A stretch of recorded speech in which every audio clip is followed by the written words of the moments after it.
অবশেষে কি যুদ্ধের ময়দানে পারমাণবিক বোমা ব্যবহার করতেই যাচ্ছে রাশিয়া? কিন্তু কোন দেশের বিরুদ্ধে এই মারণাস্ত্র ব্যবহার করতে পারে মস্কো? যদিও এরই মাঝে ইউক্রেনের বিরুদ্ধে নিজেদের সামরিক বহরের সবচেয়ে শক্তিশালী ব্যালিস্টিক মিসাইল ওরেশনিক ব্যবহার করেছে রাশিয়া, যা পারমাণবিক অস্ত্রের ওয়ারহেডও বহন করতে সক্ষম বলে দাবি সমরবিদদের। এদিকে রাশিয়ার ঘনিষ্ঠ বন্ধুরাষ্ট্র বেলারুশের সীমান্তের কাছেই পশ্চিমা সামরিক জোট ন্যাটোর বাহিনী উস্কানিমূলক সামরিক মহড়া চালাচ্ছে বলে অভিযোগ মস্কো ও মিনস্কের। তবে কি ন্যাটোর বিরুদ্ধেই এবার যুদ্ধের ময়দানে উত্তাপ ছড়াতে চলেছে রাশিয়া? প্রশ্ন হলো, পারমাণবিক অস্ত্র ব্যবহার করলে বৈশ্বিক পরিস্থিতি ঠিক কোন দিকে গড়াতে পারে?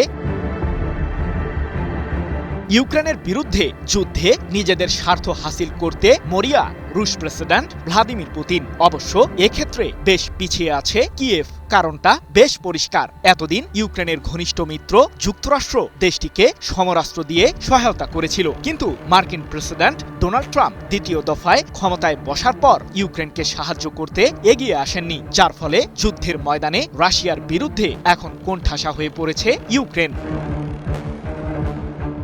এদিকে সম্প্রতি হঠাৎ করেই বেলারুশে পারমাণবিক অস্ত্র পাঠিয়ে পশ্চিমা বিশ্বে উত্তাপ ছড়িয়েছে রাশিয়া। সেই সাথে পূর্ব ইউরোপ থেকে প্রশান্ত মহাসাগর পর্যন্ত নিজেদের পারমাণবিক অস্ত্রের সক্ষমতা দেখিয়ে বিশ্বকে নতুন বার্তা দিয়েছে প্রেসিডেন্ট ভ্লাদিমির পুতিনের দেশটি। জানা গেছে, রাশিয়ার পারমাণবিক অস্ত্র সংক্রান্ত বিশেষ একটি সামরিক মহড়ায় সম্প্রতি প্রথমবারের মতো অংশ নিয়েছিলেন বেলারুশের প্রেসিডেন্ট আলেকজান্ডার লুকাশেঙ্কো, যেখানে শত শত রুশ ক্ষেপণাস্ত্র, যুদ্ধবিমান ও পারমাণবিক অস্ত্রবাহী সাবমেরিন অংশ নেয়।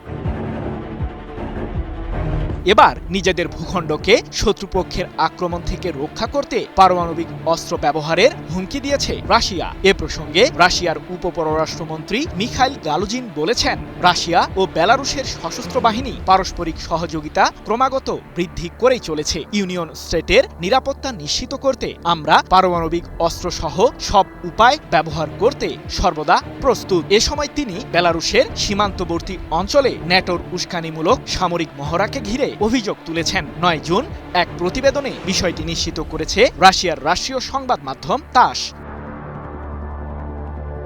তবে কি পশ্চিমাদের বিরুদ্ধেই পারমাণবিক অস্ত্র ব্যবহারের সিদ্ধান্ত নেবেন পুতিন?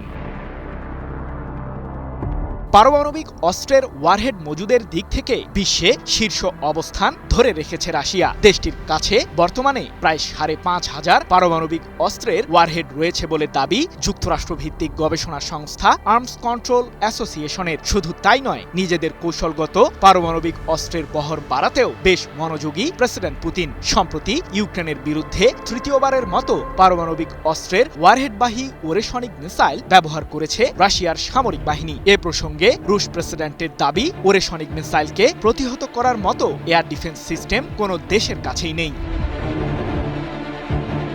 আমি ভরসা রাখি হিরন স্মার্ট ওয়াটার পিউরিফায়ারে।